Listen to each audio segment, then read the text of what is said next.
Welcome, everyone. We are here for another podcast on the Flow Show. It's episode 191. Nikita Luther, who is fresh off the show Game of Gold, still going on, actually. We're going to talk about that. And before we dive in, want to thank our sponsor, ClubGG, where you can create poker clubs for free, play with your friends, and win hundreds of thousands of dollars in prizes monthly. So thank you for that. And Nikita, thank you for your time to be here today. I really appreciate it. I know you're in India. It's late there. So thank you so much for coming on. It's a pleasure to be here. It's not ever too late for poker players, so I'm happy to be here. I've been following your content for a while. I think you're doing really, really good work. You always bring the same energy to everything you do, and it's honestly an honor to be talking to you here. Well, listen, you were kind enough to come on the GG Millions, do commentary as well. You just had a deep run in the main event, the World Series of Poker. You got like 96th or 8th for final 100 out of 10,000 people, pretty crazy. And now you're on Yeah. Game of Gold, which is the hot show in poker right now. It's pretty crazy. I watched the first 2 episodes. It really is it's amazing how dramatic and how high production value it is. Maybe let's start with that, and then we're going to cover your whole life in about an hour. So let's start in the present. Tell me about Game of Gold. How has that been? How are you enjoying that? Let's just only cover through the first 2 episodes, right? Because it's shot already. But yeah, tell me about that. Okay, I'm going to give you some little known information. Okay. Just for the Jeff Bros podcast. So I like we it. were of course 16 players invited from different parts of the world, and Yeah. we were not told who's going to be on the show. So it was a huge secret. Nobody knew who else is going to be there. Of course, you're friends with some of them, so you kind of know they're going to be there. We were all put in the same hotel, but we weren't allowed to interact before the show. So even if we bump into anyone at breakfast, that's fine. They can't be too strict about it, but we couldn't make plans because, of course, some of us knew each other. We were forbidden from making any plans, and there was all this suspense. And it actually, the filming got delayed by a day or two Mhm. because Daniel Negreanu got caught up with making some final table casually, some huge final table, and so he couldn't fly immediately. So we had to delay the filming for a day. So it was just an extra day in isolation, Right. not knowing what lies ahead, not knowing who's on the show, what's gonna happen, what the Yeah. format is. No idea. We were just told that we are gonna fly you to Korea, South Korea, and that's it. And we just went. That So it was quite unnerving, and I feel that is an aspect, the suspense and the fact that the players were completely in the dark is an aspect that hasn't really come out yet from the show, even though there was some mention in the first episode, but it's really adds to the excitement of what we were facing there. Yeah, it's so cool. I And mean, I gotta say, I mean, we're gonna talk about some of the stuff, some of the situations and the format and all that. But it is. Have you done anything like this in your life? Anything remotely similar to this at all, or was this just a complete different experience? actually, it's funny you asked me that. We have done something similar like that in India. We have Okay. something called a Poker Sports League, which is a teams format in poker. So you have teams, different state-based teams. So you have a Delhi team, a Mumbai team, a Bangalore team. These are different states in India, and each team has a team owner, and they have different categories of players. So some are pros, some are wildcards, some are qualifiers who come through qualifying through certain rounds. So it's actually very interesting. So there's this whole team element that I am used to, and I know what it is like. I was actually the one of the few people on the founding concept of this. So we were Okay. on the sort of business side of it, and at the time I was the chief operating officer of Poker Sports League, and we uh, brought this concept to India, and we realized that when teams play, it's an entirely different ball game because you are playing for your team and not for yourself anymore. So the responsibility and funnily enough, even that was a free roll. Of course, there were no buy-ins, but there Yeah. was a prize pool, and I mean there was sponsorships and things like that. And people were just doing things that they would never do when they themselves are playing, and just because they were so scared to disappoint their team or be the one to be responsible for eliminating their team, and that kind of pressure is just something Yeah. entirely different that you can't describe till you actually experience that. Well, it's watching it, you know, it reminds me a bit of Premier League. I don't know if you've ever seen this. Like they did this Premier League where it was like 12 players and you place the sit and goes 8-handed. So I did that in 2013. It was the last one, I think season 7. And it gave me a little bit of that feeling with the, you know, the points and but the fact of the team Right. component, and it's very intense. Like you made a fold. Actually, I want to cut over and it would end up being like a genius fold. Let's see right here, where it was like an all in, and then it ended up, I think, what, ace queen suited, and it got in against ace 8. Or no, it was, I don't know if this was this the one, or you got this one in, but you made a big It's, fold. I don't know if it's it was the this hand or another. it's the Was very last hand. It's ace king, ace 8, and ace queen. right. Okay. Yeah. Yeah. Yeah. So it was this right here. I don't know if I'm allowed to even play this because it might like copyright or knock me out, even though I I, mean, yeah. I think it's okay if you're playing it from the YouTube channel and it shows. I did Yeah. ask the GG team if it's okay to take some snapshots for social media content. They said, please go ahead. So, Yeah, yeah, this was yeah, so I guess, you know, people can watch the show. They're going to get to see it if they haven't already seen it. What was going through your head when you did release the ace queen hand here, when you folded ace queen? honestly, I am. Everyone is shell shocked, and I don't think it's that shocking. And believe me when I say I'm not a nit. Anyone who knows me or has played with me, has interacted with me, knows I am way more on the aggressive side. Although I don't want to give that away because now I have this beautiful image. But for me, ICM concentrations were ridiculously high. You have to consider that we were not disclosed the format of the next round. We were not disclosed the point system of the next round. We were just told that this is supposed to be the first round, and it will hold the lowest points. But we weren't told the distribution of the points or the system. And for me to be eliminated first for my team would mean the lowest points and the lowest uh, round with, I mean, the cheapest round and the lowest points.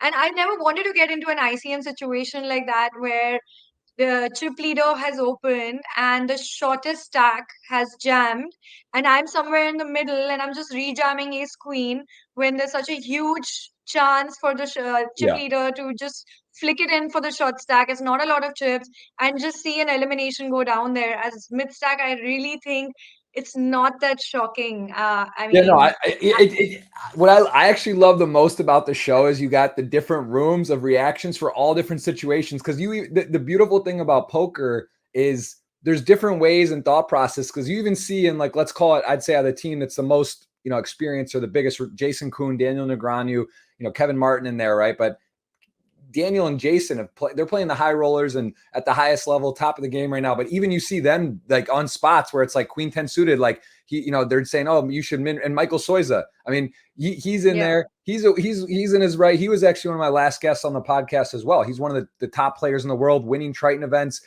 an yeah. absolute legend player, and they're all having different thought processes on the stuff, right? So it's like, that's why it's so cool. You know, Jason's like, you got to shove queen 10 suited. Daniel and Mike are kind of like, oh, you know, you could raise and not shove. So like, it's just not always one way to play it. I'm on your side here. I don't think it's that close either. It's a sit and go. It's points. It's laddering. You're at risk. You know, it's such a big part of sit and goes is being first in. You don't want to call off. There's still another player behind. All these things. So Exactly. everyone, it makes a lot of sense. It just, I think to the Yeah, most people would say it's crazy to fold, but it's not. It's really not crazy at all. I would have folded myself. I wouldn't even thought about it. yeah, it's such a big. You're absolutely right. Such a big element, element over there is that I wasn't closing the action.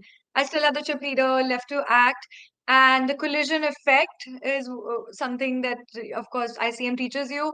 It tells you that if there's a chance that the short stack busts, you should let them just bust and take Yeah. the pay jump. So the risk EV of putting it in with ace queen when you're not even closing the action is just, it's not, of course, people are divided, and like poker is a game of infinite solutions. You always have some percentage assigned to some Right. answer, right, at all times. So it's not always black and white, but in that moment when you're playing in a teams format and there's so much ICM and collision effect and being the shortest stack, I was sure that I did not even want to consider calling there. I had already made up my mind.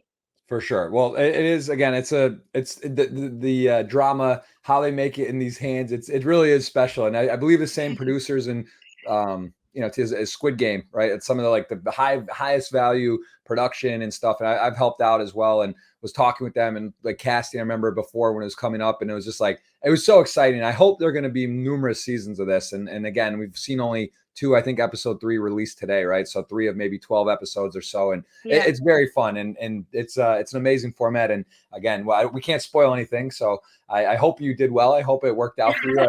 We won't know, but yeah, no, it's very fun, and I hope everyone does get to check that out. So yeah, so okay, let's that's current, that's fresh, that's exciting. Sorry, Tell me, I would like to. So, can I interrupt you here? I'm yeah, sorry. yeah, Yeah. So, it's funny you brought up Squid Games because Squid Games was, of course, the inspiration for the show that, people are just dying out and there's only one person standing. And the prize pool of 459,000 US dollars is the same amount that was up for grabs in Squid Games. And that's another little 456, right? Is it 456? for 456, correct? Yeah, Yes. yeah. For $56,000 is the exact amount that Squid Games had up for grabs, and that's where that weird figure comes from in the prize pool. So Squid That's Games is the inspiration. very nice. Yeah, it's interesting. I didn't realize that was the same number, but yeah, Yeah. super cool. Again, Game of Gold, that is on YouTube. You can check it out on GG Poker's channel. And yeah, very exciting. I will say the feedback is amazing. Everyone loves it. People are asking me all the time, why aren't got to be on there? This is so cool. What's going on? This is the best, like so fun. And it is cool to see poker get this sort of feel. And they did a great job with that. But tell me about yourself. So when did you get into poker? You've won a bracelet. You live in India, and tell me a little bit about your start in poker. How did you get into poker? I started like everyone else playing as a hobby, and I honestly thought I'm gambling.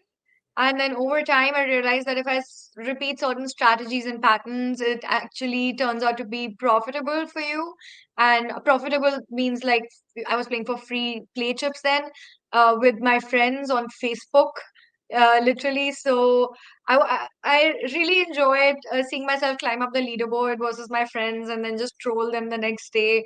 And slowly I started studying the game so I could troll my friends even more and eventually started really falling in love with the studying of the game and understanding how the math works, how the probabilities work, how game theory works. And next thing you know, I'm just playing live tournaments, and then there was no looking back. It just sucked me in, and it was honestly a very it was also a journey of self discovery for me. I just realized a lot about myself through poker and a lot of about my mindset and my resilience and my patience. And it just brought out so many aspects of my personality that I owe to this game that it was just very, very cool to be. Uh, I just, very cool to be involved in this world and also understand that it's actually a sport. It's a mind sport and it's not gambling. And yeah, I just saw like, a lot of results in tournaments specifically, and I decided to take it on professionally actually after my bracelet. And yeah, you mentioned the bracelet because you got in poker. It looks like 2015, your first results of live, of course, fourth place. It's nice to make a final table, your first hen and mob cash. I feel every guest, 95% of the poker guests on the show, make a final table in their first hen and mob cash. I think there's something to that to make the final table and being exciting. But you got in and you got a score. You hit a nice score here. But let's just tell me about that first time playing a live event. What was that like? And how did you go and decide to go do that? And were you playing online before this, or was this your first thing in poker playing live? Yeah, I was playing online a little bit, very like micro stakes. I actually have more of a cash game background when I was playing as a hobby and Yeah, not professionally. I was playing a lot of cash games with friends, unorganized, just friendly games, things like that. And then, yeah, that is very cool that you said 95% of your guests have a final table as their first score. It, yeah. it makes total sense because then you think that you feel something you've never felt before, and you try to recreate it again and again. Yeah. And I think my first experience was really exciting. And as I was running deep, I just got so, I mean, I was just so very fierce about wanting to get to that final table. I can't, like, I put everything of my soul and my heart to really get there. And I remember being so passionate about the game and actually managing to make it there, like blinding down to 1.5 big blinds and 3 big blinds multiple times, and just not giving up and hanging in there, and just like how much it meant to me at that time. Yeah. So that is my first memory of that tournament. Yes. That's very cool. And your bracelet, tell me what that's like, because it was kind of unique. I mean, it's a tag team event, so you do end up Yeah. winning it with a joint partner, which is a very, not normal, right? Because this is a format they introduced. I've done it a few times. Yeah. It's fun. You kind of do it, and when you start out, it almost feels like, yeah, it's just for fun, and we're gonna have a good time. But when did that become real that you could win it? And could you tell me a little bit about your partner? Right. So I hadn't ever interacted with my partner ever before playing this tournament with him. I'd put a post up on Twitter saying I don't have anyone to play with. Is anyone interested? And he actually liked my tweet. He didn't even say yes, no. He was just scrolling Wow, Twitter, that's probably. amazing. That's I, an amazing story. yeah. Wow. We, I mean, we played together on a few tables or whatever, and then just he was probably one of my only likes that was still in Vegas. So I just asked him, "Do you want to play?" He's like, "Nah, I mean, I'm playing the 5K. There's just $500. I don't want to waste my time." I said, "Just register with me and just go do your thing. That's fine. You go play your 5K." So he's like, okay, whatever. And then he just registered with me, and he completely went AWOL. So I ended up playing no, sorry. I got that wrong. Rewind. Yes. So I told him, just register. You play day one, and I will take over for you in day two when the 5K begins. So Right. 5K was beginning the next day. So I said, you play here, then I'll just play through after that, or I'll take over later, because I was running deep in the 3K that Okay. time. And then I went on to actually run really deep in the 3K and bust 17th. And I remember because the tag team had no breaks and Giuseppe wanted breaks. And so in my breaks from the 3K, in which I'm on day three, I'm actually running from hall to hall in my breaks and taking over from him and then Yeah. going back. And then finally I busted day three, whatever, 17th. And then I took over day two of the tag team, and then we just Yeah. ended up really running it up. And then suddenly we're on the final table and we end up winning it. Very, very unreal, very early on in my career. Honestly, like, it's a bracelet, yes, but my friends make fun of me. Oh, it's half a bracelet, because you're sharing it with somebody.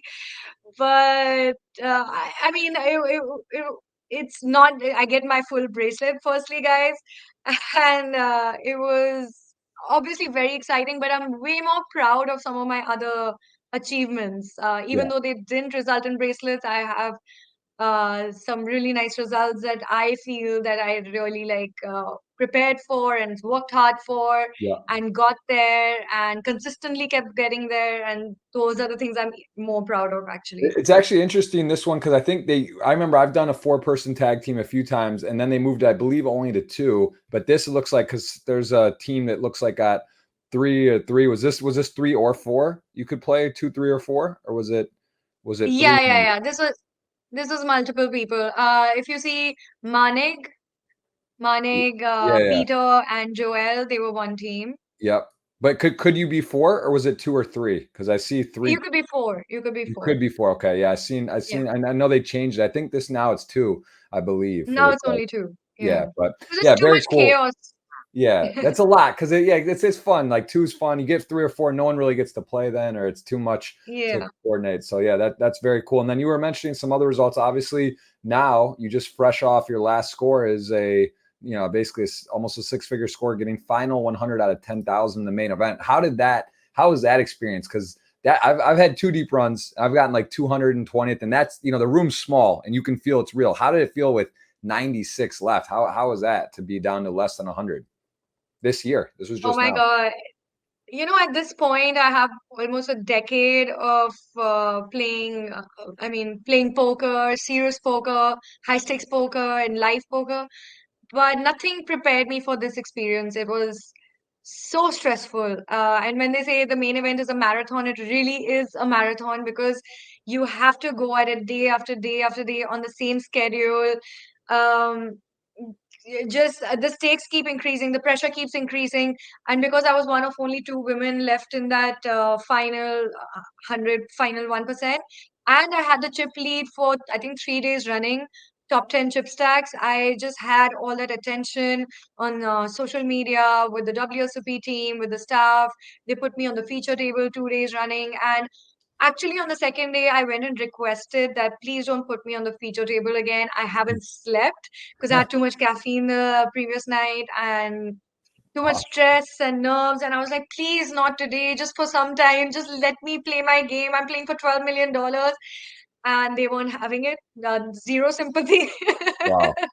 Wow. Yeah, it was very, very stressful. I'd like to act cool on stream and we were like, oh yeah, I've been there, played for more money or whatever. But the main event is just special because it's literally what I grew up watching, I grew up envisioning, grew up aspiring towards, and then you become so when you come deep in it, and you become so important in the tournament as well in terms of the coverage that you're getting and playing on camera, and then you have all those uh, layered things to think about that, oh, they've seen me play a certain hand a certain way, so maybe they know what I'm capable of, and maybe I shouldn't play it this way with this person because they're probably following the stream and over leveling and just like mind fucking myself for Yeah. lack of a better word. Yeah, for So sure. yeah. And how was the But final? What was it like when you got knocked out? And what was that hand? Because that is that like to be so close, you're kind of just like what 5 6 days to have you're playing, it's you're in it, and all of a sudden it's just like bang, I'm out. And then you're like, wow, okay, I get a good score, but there's literally $12 million, for maybe running good for 10 I more hours know or 20 more hours of like just surviving. What was that feeling and what was the hand? it absolutely crushed me.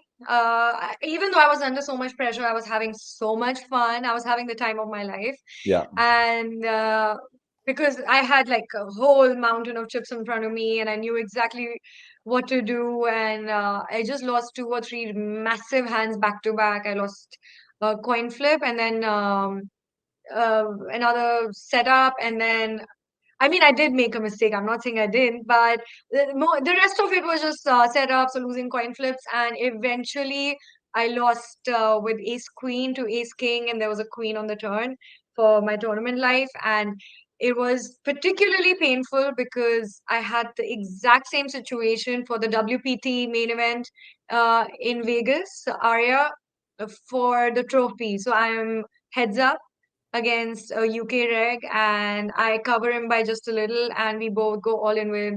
He has ace queen, and I have ace king, and there was a queen on the turn, and so it was just a torturous, painful deja vu moment. So Yeah. that's exactly how I felt. The trauma of that losing the title there came back all up, and I was so dejected, and they Yeah. wanted to do an exit interview, and I was just like. I was just like a zombie walking around with my brain not functioning. Of course, the exhaustion also really takes over. Yeah, I mean that's the thing. It's almost like a surreal experience when you get to that because also as you said, the sleep. You're not sleeping. You like you're focusing, then you get back, and as you get deep, 4, 5, 6. Poker. Everyone is like watching, talking, family, friends, right? They're messaging you everywhere. Instagram, my gram, Yeah. your gram, Telegram. They're sending you all this stuff, and then you want to try to like get in there and respond to people, but you're just so focused. So it's like you can't explain it, right? And then when it's over, you're just like, it's like yeah, you just want to get away and go crawl into a ball because it's like it's a lot. But yeah, so you've had a lot of excitement in the last few years in poker. And what do you prefer? You strictly tournaments or do you play cash games? And maybe you could tell me a little about India and poker, what it's like there and where to play. I strictly play MTTs. It's all MTTs for me. I enjoy the competitive format of MTTs because you're literally competing in a tournament, in an organized tournament where everybody starts at the same with the same chip stack. There's a prize pool, there is ranking, so it's as sporty as poker can get. Cash games still have, not taking anything away from that, but there's a different element of competition there, and there's a different element that I really enjoy in MTTs. So only MTTs. And also, I am now a Natural8 India ambassador. So I consult with them in marketing. So my energy is a kind of divided in that sense. I'm playing MTTs, but also kind of working to bring Natural8 India. I mean, grow Natural8 India over here, because it's the experience on playing on the platform is like nothing else that you find in India. Since you asked me about what poker is like in India, Yeah. so poker is honestly, it had been booming, it had been at a peak, and but the offerings weren't like there yet. And in terms of that, offerings in terms of platforms and the brands that were already existing in the market. And then what happened was that when finally the poker industry started catching up with the demand, there was this huge law, a huge taxation law that was passed, that they are going to charge 28% tax on each and every deposit that you make on any poker site. Wow. And that's basically straight up 28% of your EV. So you basically start with 78% of your chips, because if for 72, every right? 78 you pay 22, that's Oh, it's 22 or 28. it's 28. Wow. But yeah, so Wow. That's crazy. but when you deposit 100, you take off 22, Okay. because you can completely edit this out, because 28% of 78 is 100. Got it. All right. Either way, Okay. it's a big handicap, right? You're starting at a huge disadvantage, and that's pretty crazy. Yeah, maybe tell me one place in the world where you're playing poker and you actually pay a certain amount and you already start with a 20 to 28% loss. Who will play it? It's unbeatable. It's unviable. So obviously, what the sites in India is like, naturally, India is also doing is absorbing the GST impact. So if you deposit 100 rupees, you do get the balance amount as bonus into your account. So you have the exact amount that you deposited to play with. And no conditions. There are no conditions. You get it as bonus, but you can use it anytime, and the points never expire and things like that. So that's such a huge cushion for people, because without that, as a poker player, it's completely unviable. And it's really, really sad, because poker and real money gaming industry was one of the hottest sectors, hottest and fastest growing sectors in the country, with the highest number of foreign direct investment. And it completely has been shattered. And there are these absurd GST bills being slapped on all our real money gaming competitors. And it's basically, it's the country is saying that we don't want you here anymore. So it's kind of bleak, honestly. And what poker players in India are doing are looking to relocate to, just play live in other Asian countries or things like Yeah. that. And but for as long as sites like Naturally India are absorbing the GST, it's still there's still hope to play. But if Yeah. this continues, we don't know how it'll be. And tell me, let's say I want to go on vacation to India. I hear, there's some obviously beautiful country. There's a lot going on there. But if I want to say, hey, I'm going to make a stop, Goa is the place for poker. Give me what I would do, and what could I expect if I go to a casino in India? Is there like 20 casinos? Is it like Vegas? Is there one or two that people go play at in Goa? And what kind of games can you find there? It's floating casinos. The casinos are on ships. Yep. It's not allowed on land, so they've found a way to just, make it offshore. Right. And the tournaments are super soft, so if you're here, you should definitely play, and you'll enjoy that experience. It's unique. More than poker, I would say Goa, for example, is better for just, exploring food, beaches, parties. It's actually a really, really fun, relaxed place. It's a really fun experience. It's very wholesome, and people are very warm. And it's not like a lot of other beach towns that you would come across. And it's it's more of a, you come to unwind kind of place, and very social also, if I can say, because everyone becomes everyone's friend the minute you leave the door. And Yeah. there's all these options of places to eat at. There's flea markets and carnivals and beach carnivals and things like that, and it's just popping off. It's super lively. Highly recommend Goa for anybody who wants to come here.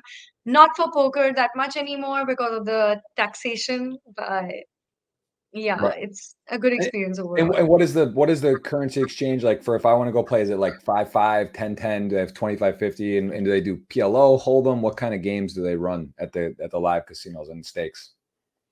Oh, they're right now everything is honestly very, very dead. But when poker, like about just till 4 months ago, there were stakes, all sorts of high stakes poker games, all sorts of low stakes poker games, mid stakes poker games. Like you can just name the stakes, and they had actually 5 card PLO and cash games are very, very popular.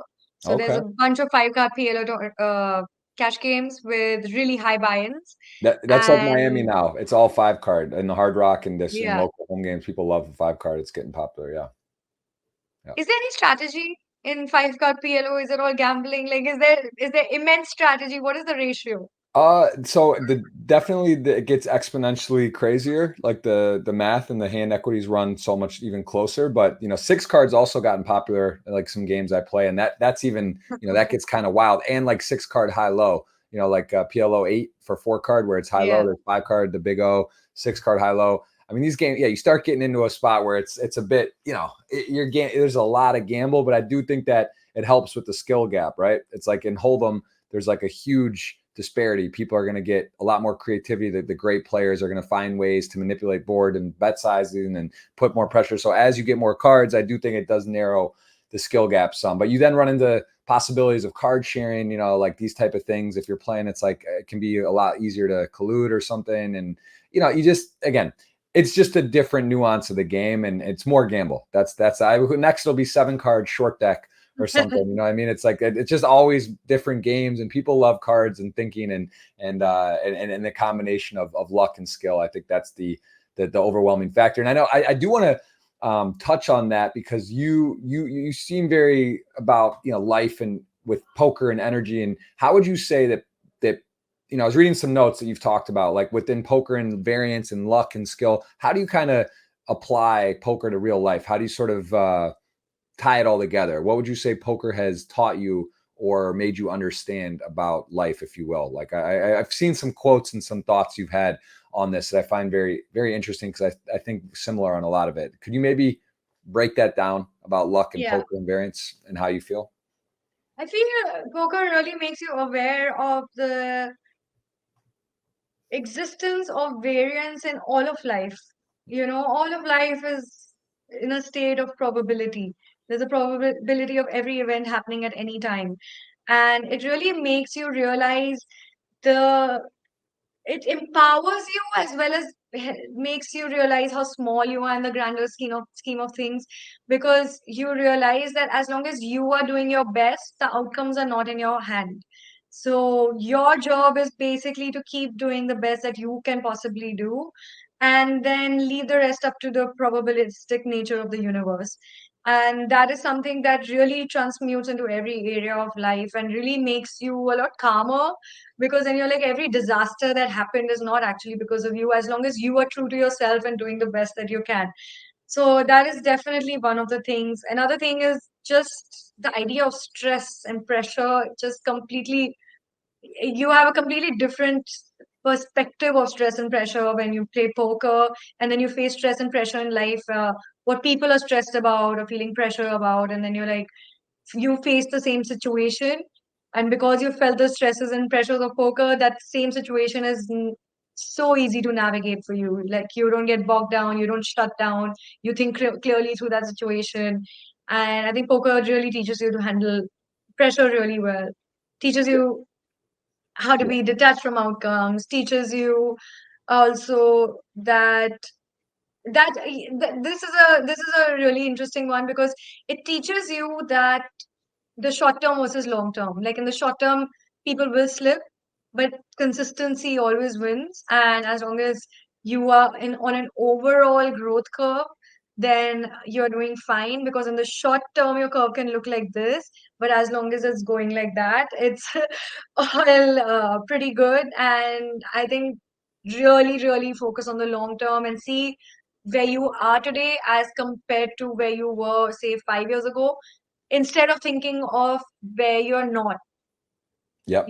like It's what you would very like well to said. achieve. Yeah, about that's one of the principles of the four agreements is always do your best, because it is you can't like so many things in business, restaurants, life, any industry, right? Music, artist, an actor. Whether you might be the greatest actor in the world, and you get cut. You hear the Michael Jordan stories about getting cut from his high school team, or all these different things in poker as well. Like you said, you get the ace king to ace queen, you lose, you get Yep. 11th instead of chip leader and win your first big event, and it could take years to get back or have a chance to make this kind of thing. And it's yeah, you got to be resilient. You got to be willing to keep putting yourself in these situations. And it is wild, right? Because even the best players in the world, you see these runs like Fedor Holtz, Dan Coleman, Justin Bonomo, Negroni, these guys that go on these like crazy runs and rushes. Jason Kuhn, like it's like they're also running very well, right? They're great players. They're putting themselves in a position to win, but they're also having, someone else could have easily had, it could have gone differently, right? Or they could be taking seconds, but they're Yeah. taking first. So it's a very interesting thought, and you got it. I think that's it. The understanding, the awareness of that is very important, because it's important to just to not get too fixated on the results and be results oriented as well. I think that's important, and easier said than done, because everyone's looking at the results. Just like on this game, the show game of gold, right? Like there's luck with your opponents, there's luck with the outcome of the sit and go, the how the hands break, or a coin flip. It could be the difference between you winning 456,000 and not, and maybe you were the most qualified or the best at games, and you just don't even get a chance. You don't get out of the first round, right? That's crazy that the day one 4 are eliminated, and we're going to see that coming up here. Which team that'll be? I think I don't know if it's on episode 3 or not, but I believe there's still some more heats, either 2 more heats to go. I think it's in episode 4. Who do you think it is? Oh, I have a weird feeling about the Kevin Martin and Daniel and those guys. They got off to a 4th and a 3rd, and although it's again from a results standpoint, and Kevin actually has winning Big Brother Canada in this format of the show. He had a pretty tough start getting 4th, and then I think the other got 3rd, Soiza. So like it's and again it's not like deep stack poker. It's sit and go. It's fast, and it's just like you could be out right away. I just have a feeling they're going to be out, although they were probably like the favorites in that format. So I'm very excited to see how it plays out. But yeah, I don't know. That would be my guess who's out first. I just based on the results so far. But yeah, no, I can't really I, ask I, anything, because you know what happens. So. yeah, I'm gonna keep a poker face. Yeah, for sure. And I did also want to ask about, I've heard you mention about taking advantage of being one of the only women at a poker table, which is, usually the case. You're the only woman at a table, or maybe one other. How do you do that? How do you specifically target? And I say this, it's similar to like a famous, and now you're very well known in poker for sure. So you kind of tick both buckets, but like a Negreanu, Helmuth, other content creators, right? That people know, that they know their friends know, they want to beat them in a pot, right? They want to bluff them. They want to hero call them. They want to do this. Or there's some people that just like really almost like are like trying to be your friend or shy. Maybe and you can pick up on that energy. Are they like playing soft against you because they want to be cool, friendly with you, or are they doing stuff that is trying to go at you or make some dramatic situation? So could you maybe talk about being a woman, and how do you use that to your advantage in the system? And do you feel that type of way when you're at a table, that it's like there's always something going on where people are like targeting you in some way, or there's some dynamic there? I think you couldn't have put it any better. Those are all of this is completely true. And the two buckets that you identified of the two types of people are either they're trying to be friendly with you, or they're going to like try and go after you a bit more. And the ones who are trying to go after you a bit more are basically the ones who think you're weaker, and or maybe just try to get your attention, maybe, you know, it all of this just plays to my advantage. I'll give you examples. So, and I've known after years of experience, I have realized how to really use these things to my advantage. And I tell everybody, I'm a huge nerd, by the way. I study a lot of GTO solvers and things like that. I really enjoy studying poker almost more than I love playing. So, but these days there are all these solver whiz kids who will probably know a lot more than I would ever know. But I tell them that there's no replacement for experience. What you pick up, especially in live poker, even in online poker, like just knowing when to give it up and knowing when to show restraint, knowing when to shift gears, knowing when to not overvalue your ace five suited for a four bet. Like every spot is not every spot. Like there's that only comes with experience, bubble play. So this is one of the things that comes with experience on how to exploit the way your opponents are with you on a poker table and how they perceive you. So if they perceive me as a weaker opponent, then I will obviously take more aggressive lines that they don't ever credit me for being capable of doing. And I get away with a lot of things. Like I know what my perception Yeah. after I'd say an hour of playing, I know what my perception is, and I'll just check raise jam a river where nobody the other person is never going to expect me to ever bluff, and I know this person doesn't give me credit to have the Yep. balls to do that, so I would take that line. Another example is how I the other bucket where somebody's trying to be friendly and nice just because there's a lady on the table. If I'm in a hand with them, most of the time, if a male is in a hand with them, they would not give anything away. And if the male opponent is talking to that person will continue holding a poker face. But what happens when I speak to them in the middle of a hand, they feel kind of rude or whatever to not respond. So I'll be like, will you show me a card? Like, Yeah. just this one time. What do you Yeah. have? Am I seat? And it Like, works, right? It surprisingly works. Yeah. Yeah. That's the yeah, crazy it part. just works. So they're like, okay, we'll show you. Or like Yeah. they'll just be like, or they'll just even if they just crack a smile, which they won't with their male opponents, and they crack a smile, I can see like if the smile reaches their eyes, and if it doesn't reach their eyes, I can read the stress on their mouth and the stress on their, the muscles around their eyes, and just make a decision accordingly. Yeah. I'm very interested in body language as well, so I've studied that deeply as well. It So really I does use matter. that a lot. It matters the focus as well. Like you're saying when you were tired or stressed, or when you're locked in and you just want to, you say, don't want the camera, you just want to really play. Cause it is, at the highest level, it does matter. All those things, being present, being on your phone. That's one of the things I've done. I now less content, but when I was playing and doing the vlogs and, all this stuff, Twitch, streaming on Twitch, it takes away a lot of the distraction. I mean, you're not really ever fully focused, which is, it's a pretty big handy disadvantage, if you're on your phone the whole time, if you're making notes, if you're not watching other people. And I think that, it sounds like that's Oh something yeah. you really take in. You really are taking advantage of all the information, and you're fully present and doing your best. And that makes a lot of Yeah. a big advantage. I want to ask about You this. have to Go, yeah, go ahead. sorry, go ahead. You're fine. Go ahead. No, you have to take every tiny edge that you can get. It accumulates, it compounds and accumulates. And being on the phone is one of the greatest enemies of being in the zone. And it constantly breaks your flow, constantly breaks your zone. So observe hands even when you're not in the hand. And definitely that's very important. I want to know about your parents and playing poker professionally, family support. What was their initial? Did they support you originally, and do they now? They honestly thought it's a phase. They were always fascinated about it. And they thought that the phase will pass. It never did pass. And they were fascinated with the game. They didn't really judge me. They were very supportive. Also, I was traveling a lot all over the world. So I was sharing my experiences with them. And they liked learning about new countries and about my experiences and kind of living through me. So that way, they were always fascinated. Also, early on, I got a lot of coverage. I was covered in Vogue and Cosmopolitan and all these magazines, and so from being skeptical about it, they actually started feeling more proud about it, and they started showing their friends my pictures in the magazines and things like that.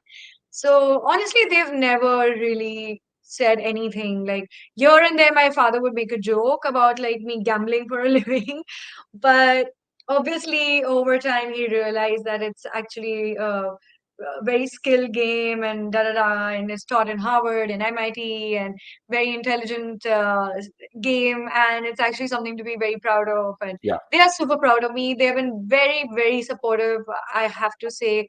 Um, like they would help me before a big series if I'm scrambling, running around before the World Series of Poker. I haven't got all my things together. They would like run around for me if I have to convert, say, currency rupees to dollars and things like that. They would take on some of my my chores and errands, and they would totally like help me out with in whatever small way they could.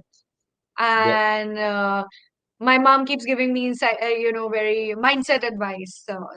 There's a lot of things that I couldn't have done without her and her guidance in terms of Yeah.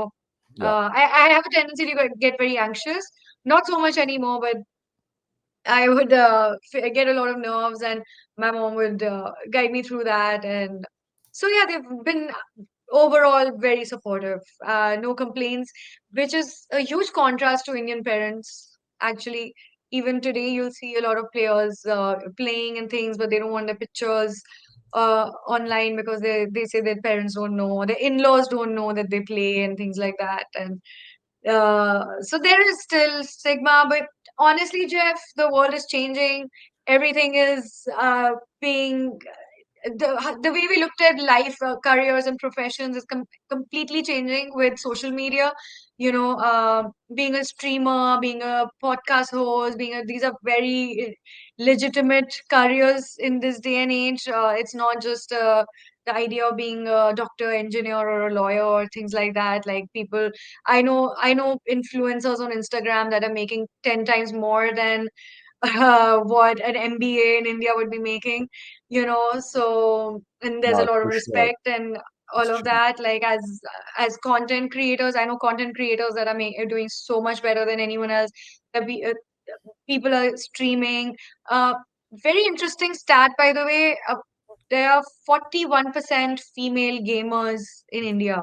So they did a survey of Wow. gaming, of the Wow. gaming industry, and 41% were females in India.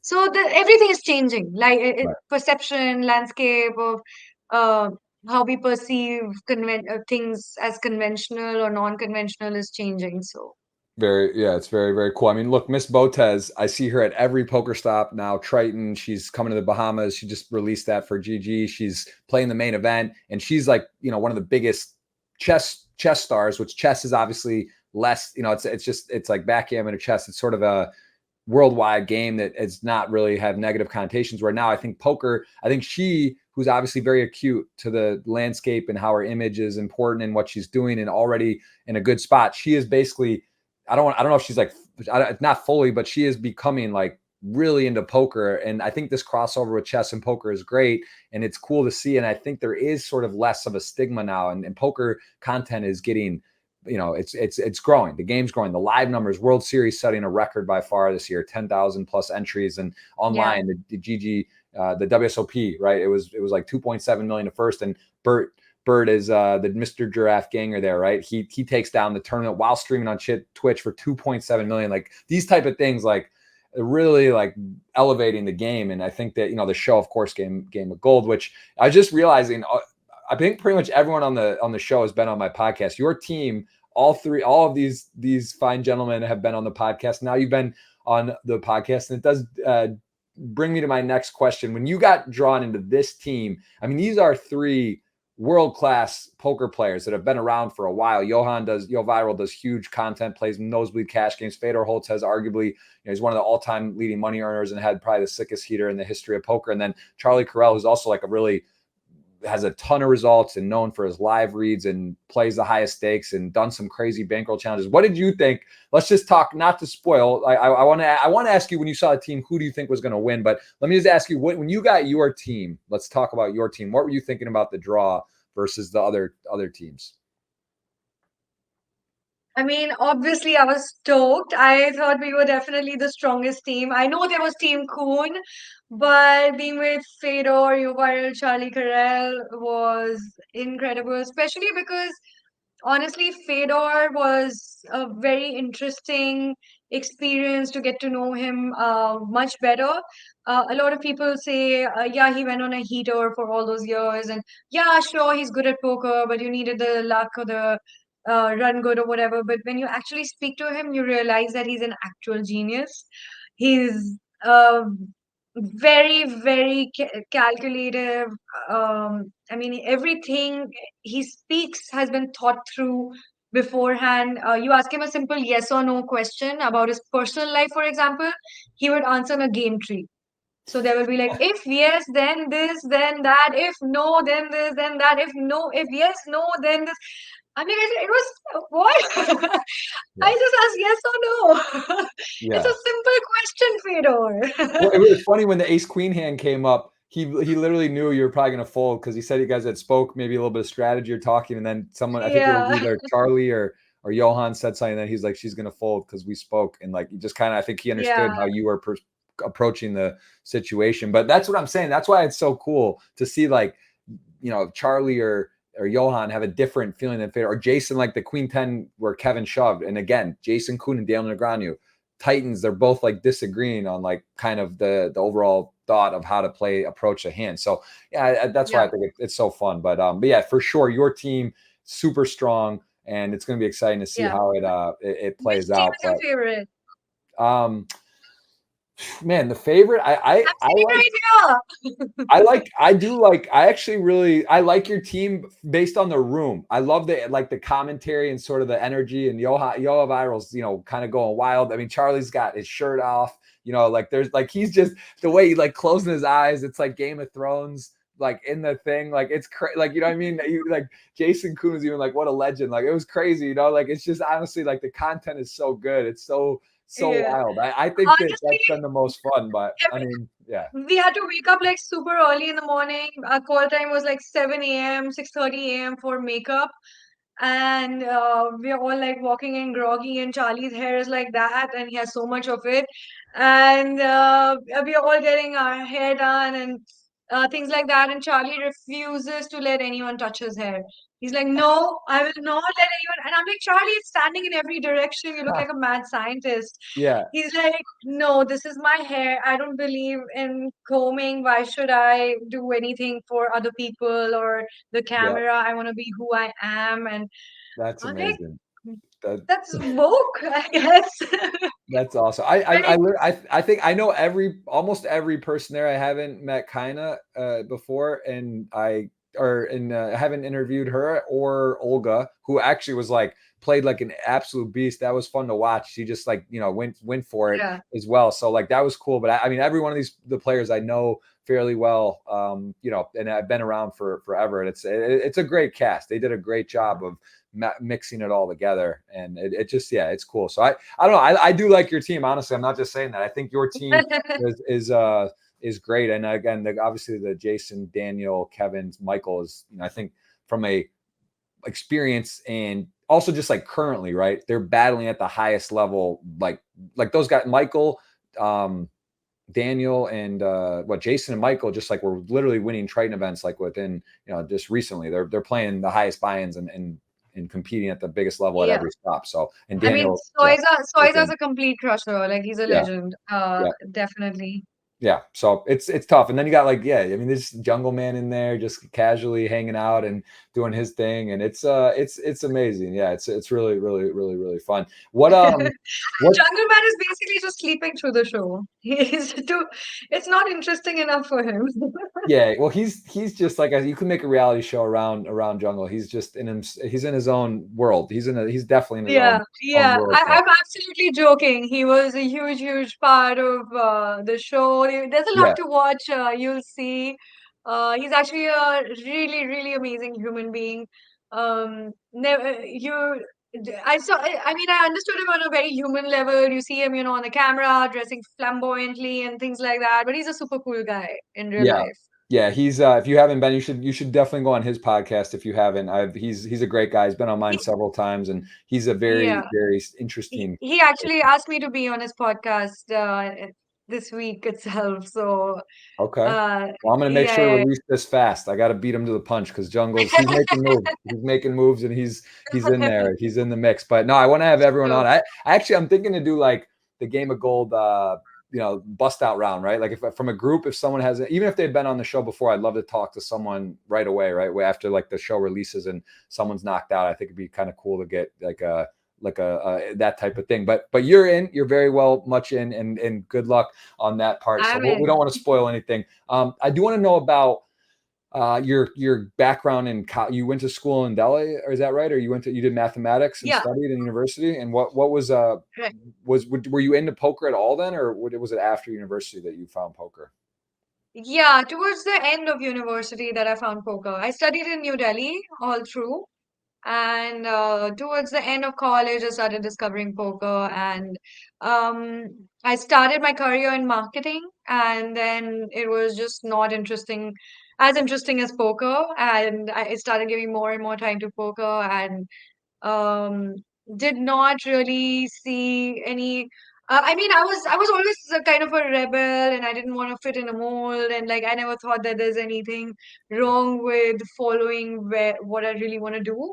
Although after a few years, I did go back and study a postgrad course, and I did my I don't even know what it is. It's a certification in product strategy from one of the top B schools of the country.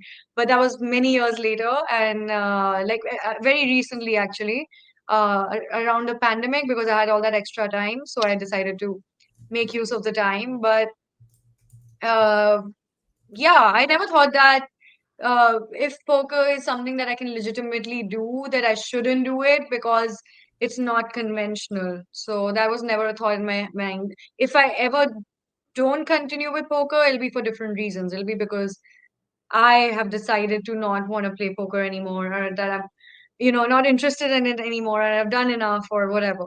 It won't be because it doesn't follow my degree or anything like that. Makes perfect sense. And tell me about TED Talk you did. That was one that I think it was about Yeah. risk. Let's see, I have it pull it up here. Tell me about that experience and doing a TED Talk Yeah. and how that came about.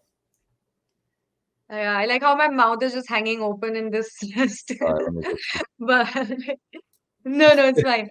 Um, oh, it was super cool because we spoke about, the stigma surrounding poker and how people perceive it and things like that. So to be invited to something as prestigious as a TED Talk as a poker player, and also being the only person in India to be doing it, I think it was obviously definitely a highlight in my life, only because it legitimizes what I do. Not that not that I'm defensive about it or anything. It's more about the game overall. It's not about me. It's about poker and legitimizing poker. And um, TED Talks are basically all sorts of entrepreneurs and kick-ass businessmen and businesswomen who come to tell their inspiring stories in their respective fields. And here you have also the only poker player who's ever been invited to TED Talk, to really change that perception of the game and to be in the same category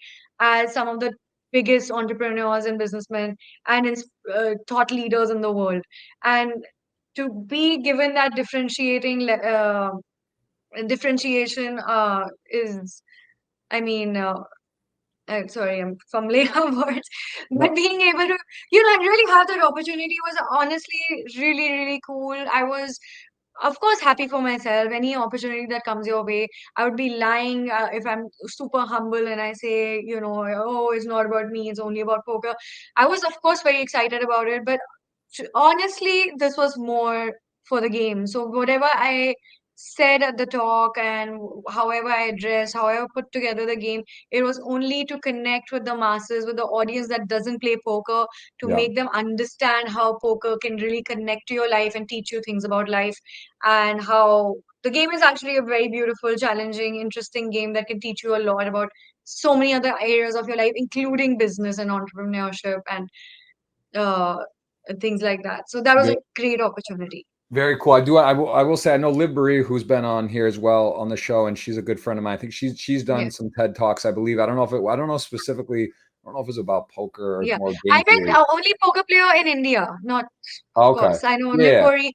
Yeah, Yeah. I was only talking about India. Yeah, no, There's I'm like saying it's very it's a bit like that's the only person I can think of. There might have been maybe someone else has done as well, but that's there obviously is it's there's Annie Duke, I think. oh Annie yeah, Duke, yeah, no, this. okay, yeah. There's been a few, Who's but the person who wrote that book?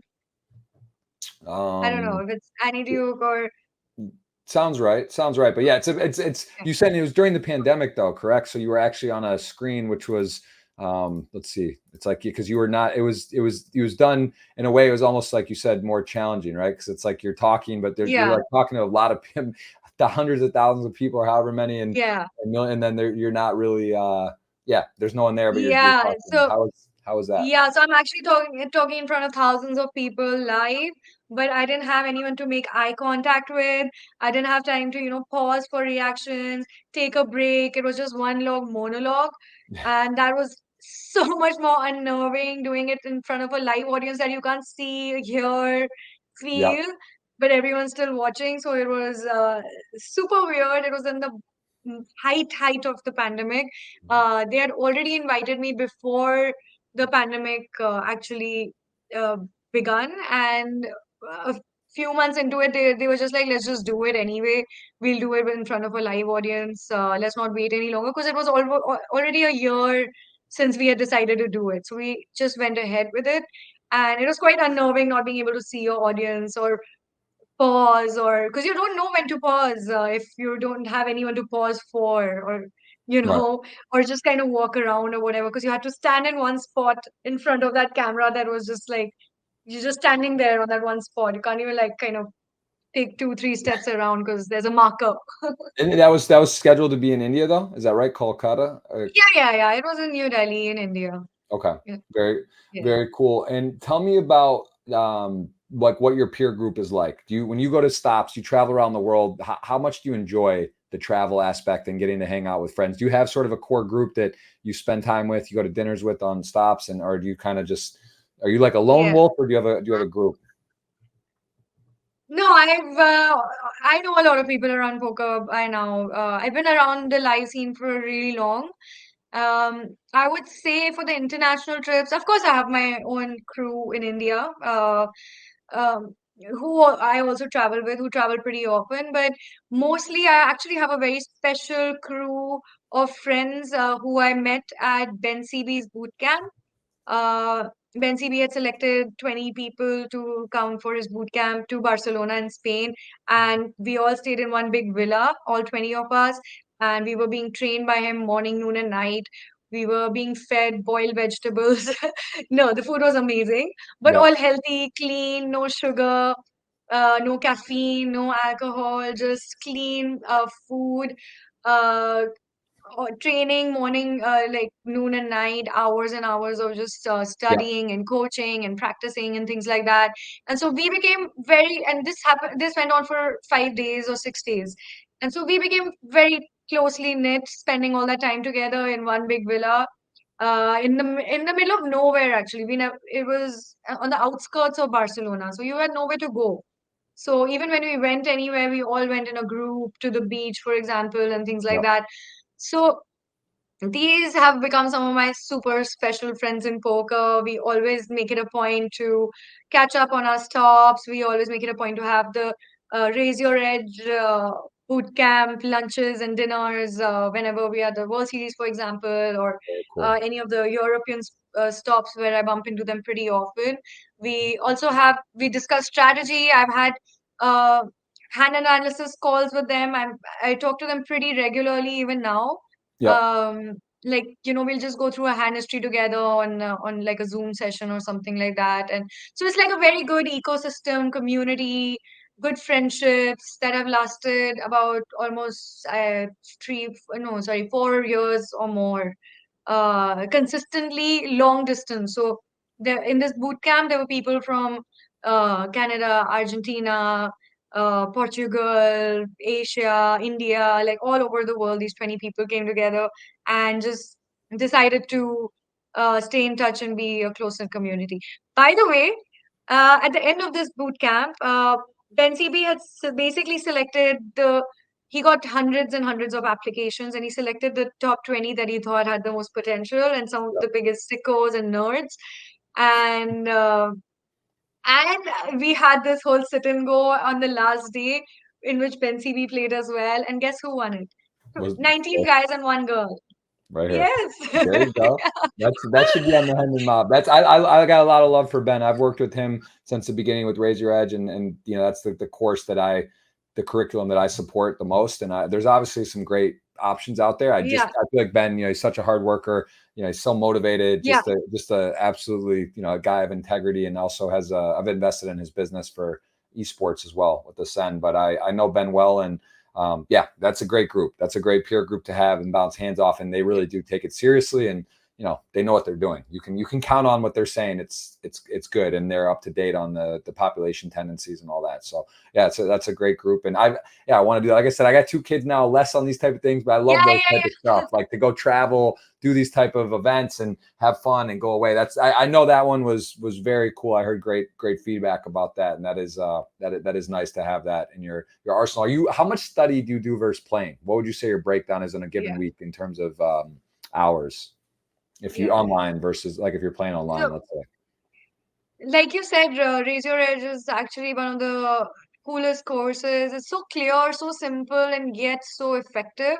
I think that is the first proper course that I did in poker when I was still new in the game. And yeah, very rightly said about Ben CB. He is one of my biggest inspirations. He's my mentor. I still take advice from him whenever I can. Even at the WSOP, when I was running deep, he was the one who reached out to me, and I asked him for advice. I'd made this huge mistake, and I was like, Ben, I'm just crumbling right now. Help me. And he just Yeah. gave me all this. He's like, don't be stupid. I've made so many mistakes and gone on to win tournaments. I don't know what you're talking about. And he Right. just smacks you back to reality. And it's so good. And he's so like he doesn't scrimp on words. It's like it's tough love, and I Yeah. like that. Yeah. He's not a And yes man. He'll tell you like, yeah, this is good, this is yeah, bad, this is what you're doing right, this is what you're doing yeah, incorrectly for and sure. you need somebody to for a mentor. You need a mentor like that who tells you as it is. Yes. And so yeah, Raise Your Edge is one of the first courses I did, and then after that, I just did everything, studied everything possible because I just really enjoyed studying. I actually end up studying more than I play because I like to play live more than online, and there's not as much live opportunity. So I'm usually just sitting and studying courses. I've done PADS course, I've done the Upswing course, Nikita, and I've done Raise Your Edge. I've taken BBC coaching sessions. I've done a bunch of BBC courses, and I have subscriptions to all kinds of solvers and GTO Wizard and just you name it. And I've been there. It's just I don't know if I'm a nerd or what. I just love studying poker. I love watching streams. I love like just taking in all that information and I, um I got to ask you about streaming and Twitch. Has it crossed your mind? You said you don't have a Twitch channel. I remember saying did you consider yeah. doing that? What are some reasons you would or wouldn't, and could you in the future? Yeah, no streaming. I have tried my hand at streaming. I don't think it's really for me. Firstly, streaming is not so big in India. People are not consuming poker as a visual content, as a uh, I don't know what the word is, not visual content, but streaming is not super big in India. And also, I personally don't do that well when I'm streaming, in the sense I don't do justice to the stream, nor do I do justice to my game, like you were saying. So it's like neither here nor there. So I'm not too big on streaming, although I watch a lot of streams. And also, even though in India it's not that big, but when people do watch streams, they like to watch, the ultimate sickos. Like they'll probably watch Pads play or Ben CB play or somebody who's just like full talking about the theory, and you're learning and you're watching them play. So I think that's so any. I don't know, or you have to have that super X factor that you're super engaging and your audience just loves interacting with you and you're keeping them engaged because you have to talk for a lot of hours. Yeah. So I don't think I have any of those things. So I'm very real Ah, with myself. it's not true. The biggest thing about it, you have to have the thing with Twitch is if you're going to do it, look, it's cool to do it. If you're going to say, oh, I'm going to go play some Bracelet events and do it once in a while, that's fine. But if you really are like, all right, I'm going to do Twitch, you got to do it. You have to like be consistent and you got to like, all right, I'm going to stream, 4, 5, 6 days a week for 8 hours. And like that, that is, you got to be at the right place and time in your life. Cause that is a large commitment, right? Yeah. That is a putting in a lot, and there's also a diminishing return too. If you already look, you're a sponsor, you're already ambassador, you like to play live, you have your whatever other interests and things going on, and it's also time of life. Look, if I was 21 or 18, I would do it like 12 hours a day every day for whatever. And I'm 37, myself, it's like for me it's hard, and I live in the US, right? You can't like go play on GG and just Yeah. fire it up a stream. So there's all these different factors, but I think yeah, I mean, but would you stream, like, you're not against doing a stream now and again, right? You're just saying you wouldn't want to do it full No. time, but you would fire up and play like a Bracelet event or something here and there. Yeah, Or is that sure, not sure. against Once it? in a while is fine for a special event. If you're trying to promote something, I'm happy. I would love to really add value to people's poker game if I can and provide valuable content. So if I can, I usually do. But I know I'm neither here nor there in a lot of ways. Like, you would rather just watch some really good online sicko play versus me. I'll show you my live game. Like which doesn't involve folding ace queen 10 times. It's only it's Hey, only in the game of gold. you made a great fold though. Honestly, like it probably was not just because it happened to be right. I think like with the holdings were. I think that it's the sit and goes. I got barbecued. If you ever do go watch, it's actually amazing content because the characters too. It was like it wasn't a reality show, but like Phil Locke, Antonio Esfandiari, Brian Rast, Jungle Man, Jason Kuhn. A lot of these players were on. It was a Premier League, and it was very interesting because the sit and go format. Like at the first episode, I was getting lambasted. Like they're literally saying, "Oh my God, he's so tight. What are you doing in these spots?" And I won the sit and go. And then after the 4 heats, I had the most points. I tied with Dan Coleman. And like then after Phil Locke, who was like, he's one of my very close friends, but he was like on the commentary, like, "Oh my God, he's so." And then by the end, he's like, "JG's a genius.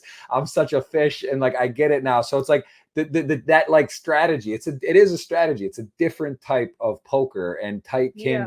can be right. There you So go. it's yeah, The point is to get the results and the maximum amount of chips or yeah, whatever. It's not about looking cool on TV. exactly. It's cool to win, right? It's a strategy game, Yeah. and you find a way to win. But and my all right, we're already almost to an hour and a half. I know it's late in India. I do want to ask, what would be your advice to? I actually have two questions because I want to end with your if you risk nothing, you risk everything. I want you to kind of summarize that for me. So I'll tee that up, but before that, if you were to give advice to someone in the poker world right now, let's just say they find you, they're watching Game of Gold, they watch some WSP footage, and they're like, wow, I want to be like Nikita. I want to play poker for a living, travel the world, play for millions of dollars, play on TV. What is your advice and your disclaimer, sort of to encourage, but also give be careful? What's your message to someone trying to get into poker right now? Like get into poker from Yeah, say like start playing someone like just tournaments. discovers poker that's got a 9 to 5, and they're like, I never really played. I want to learn. I want to kind of do it maybe part time, segue into it. How would you encourage them, but to be careful, but also Yeah. to take risks? Because it's sort of like you say, if you risk nothing, you risk everything. But that's also dangerous. Yeah. You got a wife, 2 kids. You just hop into poker and start playing, and it can be, what I mean. It's not that simple. So like, Yeah. give me a poker version of On explore play. yeah. So some simple things I would tell you is that you make a trade-off. So if you have uh say a big weekend plan, weekend vacation, you use that budget to invest into tournaments, which is basically your entertainment budget. Yeah. So you don't go over because you're just starting out. So don't go over what is easily affordable, and it also kind of you're basically substituting.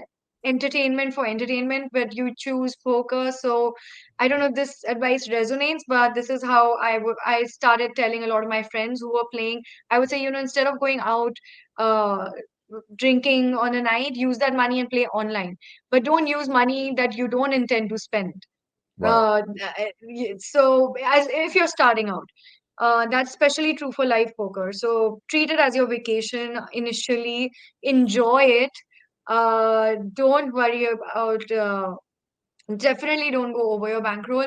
And number two, it I would say that do the work off the table. Definitely study, look at streams. There's so much content, so much free content. Don't just show up and expect to really crush it without any context. And there are a lot of people. Everyone you're playing is probably more, who's studying, who has an idea, who has some experience. So if everyone is improving, you also have to put in the work. You're not just there to gamble. And if you're there to gamble, that's fine also. I don't think, sorry, thank God this is not pre-recorded. I'm completely not sure of what advice to give. That's no, I Yeah, that's no, I think that's great. That's great advice. It's also okay, because it's I think there is okay. some responsibility as an ambassador, right? You represent a site, you people, because again, it's like you're sort of just living your best life, and you're also, I think, encouraging and helping people, or maybe finding a new hobby. But there is some responsibility about being responsible, because you can get caught in no man's land where you're like playing and losing and just thinking it's like playing blackjack or whatever. There's actually a skill game, and you can do very well, but also there's the other side of that. You just don't want to hop in and just go crazy and just start, thinking that it's like you just get ace king and play it hard and you're gonna win money or get aces, and like it's, what I mean, there's a lot to, Yeah, it's a very intricate game, of course. And then closing off here, if you risk nothing, you risk everything. Give me sort of I know this is a full TED talk, as we mentioned here, and you can go and watch this. We can put that link in below as well in the video here. But what is this 15-minute talk that you did? Give me a 1 minute or 30-second sort of quick highlight of how that is, what that is, yeah. and why that's important to you. Some of it is what we actually spoke about earlier about, doing your bit and not being attached to outcomes, Yep. and realizing that everything in life is in probabilistic nature. Even in business, you start any business or you're trading stocks or anything that you do, startups, everything, restaurant, everything has odds of succeeding or failing. So just there are things that are not in your hand, and as long as you can do the best with whatever resources you have, and uh, that is definitely one thing. And the other thing is that if you risk nothing, you risk everything, because you are living inside your comfort zone. Growth begins outside your comfort zone. So you have to push the envelope. You have to see how far your potential can take you. If you're comfortable, you're doing something wrong, because no, you not only are you stagnant, you are automatically regressing, because the rest of the world is progressing, and in relation to the rest of the world, you are going backwards. And comfort is your biggest enemy, because uh, there is no actual happiness and comfort as well, because the human spirit yearns evolution, it yearns progress. So you have to keep getting uncomfortable, keep pushing your boundaries, uh, take risks, try a lot of things, see what works, that what doesn't work. And human brains are self-learning mechanisms. Like, you will learn what works, what doesn't work for you. There's no one size fits all. It's a different personality, different requirements for everybody. And you are the only person who can figure out what is your curated uh, path in life that really work. What is your GTO optimal strategy? Nobody else can Yep. tell you that, and you have to keep playing the game to know what your optimal strategy is. If you don't play, you will never find out.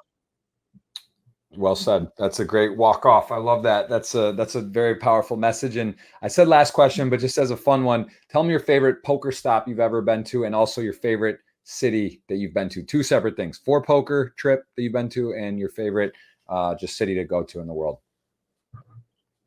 It's very strange. I very long ago I went to this place called New Caledonia. It's a tiny, teeny, tiny island off the coast of Australia, and it's magical. It's straight out of a fairy tale.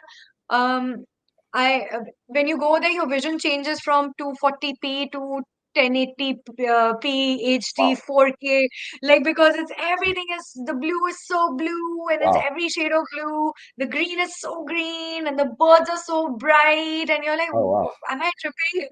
That's You cool. know, That's super cool. it's so beautiful and just this tiny quiet island, and you go play poker and there's like just big windows looking over the ocean, and it's absolutely unreal. If it was more accessible, it would be a very, very popular stop, but it's obviously off the coast of Australia. It's very, very hard to go there. I was invited for an event, so I had the fortune to be able to go there. So I would definitely say that was my favorite stop. And favorite city, I would say Barcelona. It's so much fun, so lively, so, all sorts of things to do. Great poker stop too. Yeah, It is that great. is. Yeah, Yeah. that's it. That is. Those are two great suggestions. Well, Nikita, I do appreciate you coming on. This has been a pleasure to catch up. I wish you luck on Game of Gold. I guess I'm gonna watch episode 3 today, which came out. This will get released Yes. here, and hopefully you I'm win excited. 456,000. I know you can't spoil it or give it away, but that's an exciting sweat. And Don't I look like someone who's won 456,000? you do Look at seem me. very Look at my happy. diamonds. You do seem happy. I don't know, but I think that's normal. We actually I don't think that's a giveaway. But yeah, we're excited to have you on. Thank you so much. And we'll be watching, Thank following you. along on that. And again, where can people, what's the best way for them to follow along with you on socials? Instagram is Nikita Luther. It's my name everywhere. Nikita Luther on Twitter. Nikita Luther on Instagram, and I think I'm basically most active on Instagram, and yeah, it's you can find a lot of about me and my personal stuff over there. Get to know me better, and I would love to have you guys there. And honestly, Jeff, it's always fun talking to you. Thank you so much, and you bring such great energy. And like I said, I love the work that you're doing. Great content. Thank you for having me, and really, really cool things for me to learn as well through this chat. You know, Yeah, some no, of the well, things you sorry. spoke Well, on. it's a Twitch streamer and me. Like I can't. I like that's what I said. I don't want to steal your podcast, but I do feel passionate. I think No, it's there's like this sort of completely fine. same type of learning, right? It's like always to me. What I love most about the podcast as well is like it is a way to talk to these very interesting people and that also have similar sort of struggles or realizations. Like I'm like a lot of times I'm asking questions too and learning, like trying to understand how, how many tables do you play at a time when I ask like these online guys, because I'm like in my head I'm like are they playing 12, 14 tables, or do they really focus Yeah. in on 4? Like what's No, the it's what's the they're formula? very pertinent questions, very pertinent reflection. Growing the beautiful game of poker is as important as, being a good poker player. And so, yeah, it's definitely something somebody needs to crack. And I'll be watching you closely. I love it. I love it. Well, we're doing our best. It's enjoyable and keep being a light in the poker community. And I actually had an idea. I was thinking because I haven't streamed on Twitch in so long. Like I said, with just not doing poker in the U.S. and just focusing on the podcast and the once a week GG Millions. But I was Yes. thinking it could be fun. I don't know the actual. I think the release time of the shows is like 6 a.m. or 7 a.m. Something very early, I believe, Eastern. But it would be kind of fun. I'll maybe ask GG if I could do it to like when the premieres. It'd be kind of fun to like have it up and have like a guest on from the show. Maybe I mean obviously as there's some eliminations, right? Because it would be probably better that way, or maybe it doesn't matter, but it'd be fun to like watch it the premiere Yeah. with someone who was on the show and just sort of like watch it and then randomly talk a little. I don't know. I'm gonna think about that. I don't know. That time is very early though. I think it's like 6 in the morning, the release. But Yeah. yeah, I don't know. That could Plus, be fun. Yeah. won't you miss all the comments? Like the reactions are the best part, right? So I think if you're talking over the reactions, you might miss some of the stuff. Or it's more like just you guys are watching and sort of chiming in and But that's what I'm saying. Like we could like let's just say for example you were on and we were doing the game of gold. Like actually doesn't even have to be necessarily live, right? Like you could like watch it and people could tune in or not. I guess you run the risk of the spoilers though if people are on Twitch and have already watched it. So it would be cool to like watch it in real time. But you could it would be more just to watch and like just sort of make quick not like talk over it, but watch it. I was just thinking like a premiere aspect of it. But yeah, I'm not sure. I just think it's very fun, right? It's exciting. So I'm just thinking It will about be it. exciting. Yeah. Yeah, it is cool. Well, again, congrats on all the success. Keep crushing it. We'll be looking out for you, and we'll see Thank you. you very soon. So best of luck in Thank you in so the much. Thank you for having me. Thank you, Bye. Nikita. Bye.